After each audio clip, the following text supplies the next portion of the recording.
Hey folks, welcome to today's booth mini gathering. It's good to be with you. In just a moment I'm going to light our candle. I'm going to light it as we always do to remind us that God is with us. God is present. Bidden or unbidden, God is present. What a beautiful grounding, centering idea. That's why I like to do it at the beginning. Everything else revolves around that. Having said that, it's an interesting thing to me that when I think about my experiences of feeling close to God, or I talk with other people about their experiences of that, one of the things that comes up over and over again is that somehow those experiences of closeness with God are mediated through another human. And of course, this is part of the reason why we light a white candle, is that the story about Jesus, about God as a human, is a centerpiece of the story of Christian belief.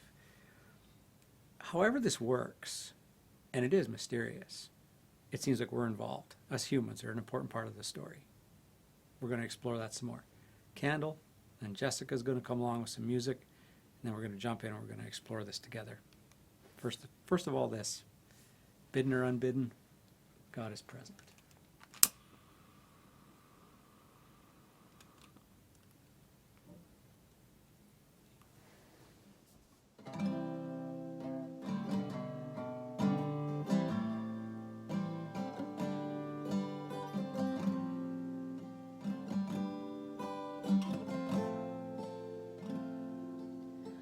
Who am I that the Lord of all the earth would care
I don't know if you've noticed some of the language shifts embedded in the motivational messaging to the public during this time of pandemic. They're not that hard to see once you start looking for them because they're on billboards and things like that. They're very visible, but we don't always notice them. We just sort of take them in because we're surrounded by images and advertising all the time. But in this pandemic, early on, we started out with hero language. We started out with this strong affirmation of the folks that were continuing to work when everyone else was in lockdown to care for and provide for and make safe places for people who were responding to this pandemic. The supporting language for those images were wartime in nature, often as not. The virus was the enemy. The people closest to it were heroes that were putting their lives at risk to save the rest of us. And that evolved into frontline worker, essential worker language. It's a bit broader, less aggressively militaristic, probably a little more embracing in terms of who it included. And these days it's broadened further still into a category of language meant to draw in everyone, the language of citizenry, of Manitoba, of us ordinary folks.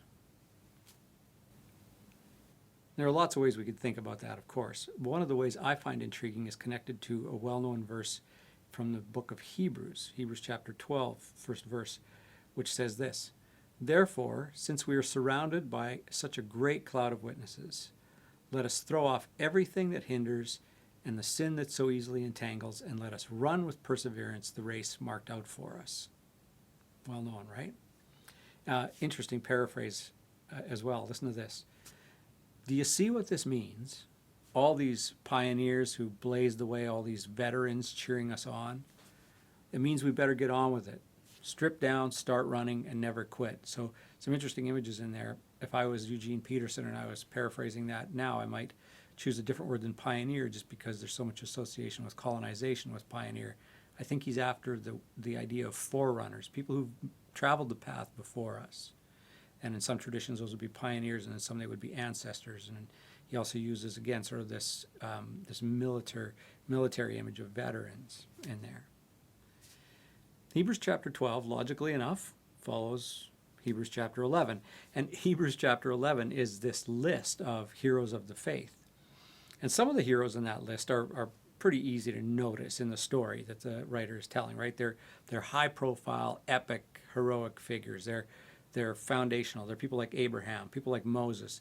These are stories that we might know even if we didn't grow up surrounded by traditions that told those stories.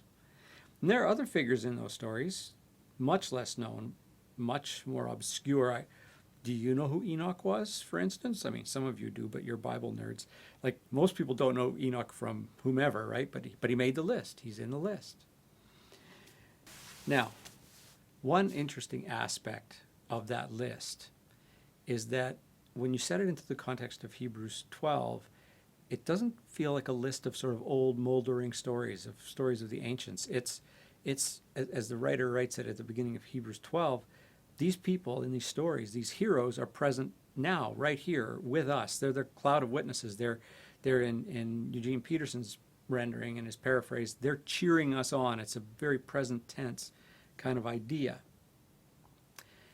If we ever felt the need to be surrounded by encouraging people, by people who've gone before but are with us somehow in the present, that are cheering us on, supporting us, but they know something about the path that we're on that we don't know because we haven't been on it yet, the way that they have. Man, if we ever felt like we needed that, like, we need it now, right?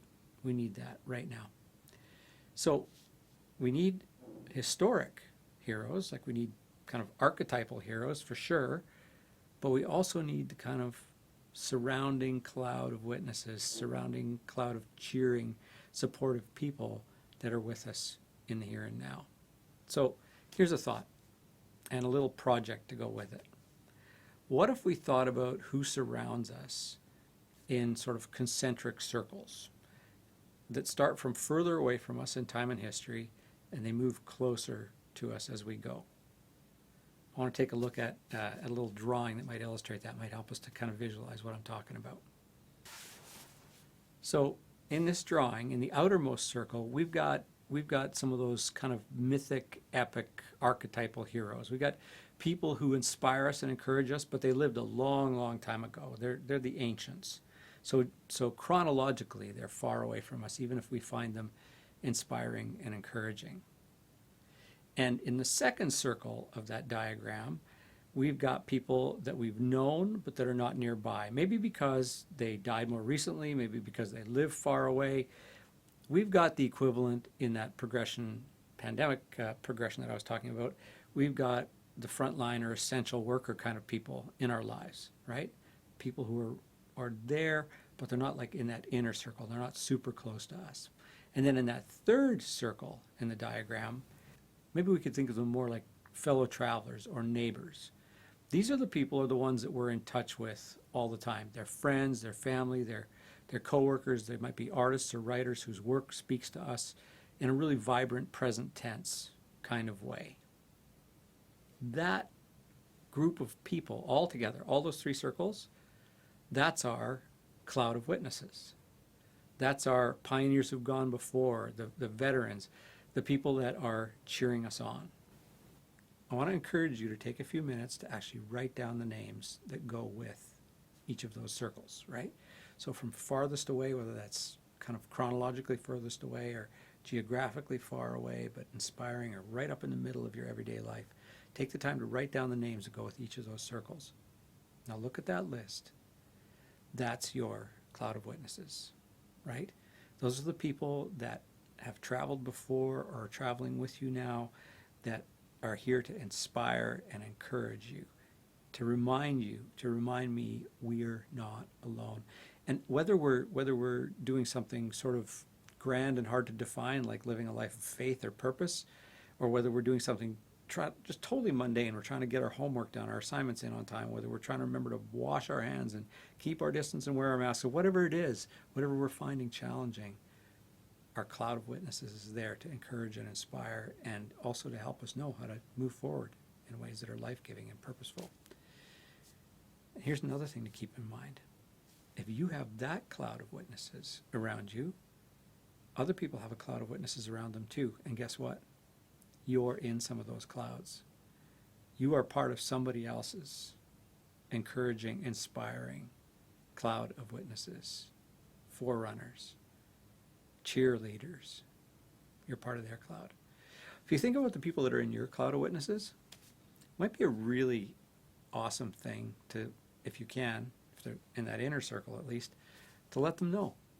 To just go, hey, somehow just send them a message to say, listen, you encourage me, you inspire me, you're part of the way that I know that I'm not alone in the world, right? Maybe put a little bit of fuel back in their tank, help to keep them going, because they might need that too. And you know, when we do that, we're functioning like part of their cloud of encouragement and inspiration too, right? Goes around, comes around, all of that. All right, let's carry on. Let's carry on together, knowing that we're not alone, and that we can bring the strength and the beauty and the joy of God present to one another as well, right? Because that's part of being that cloud of witnesses.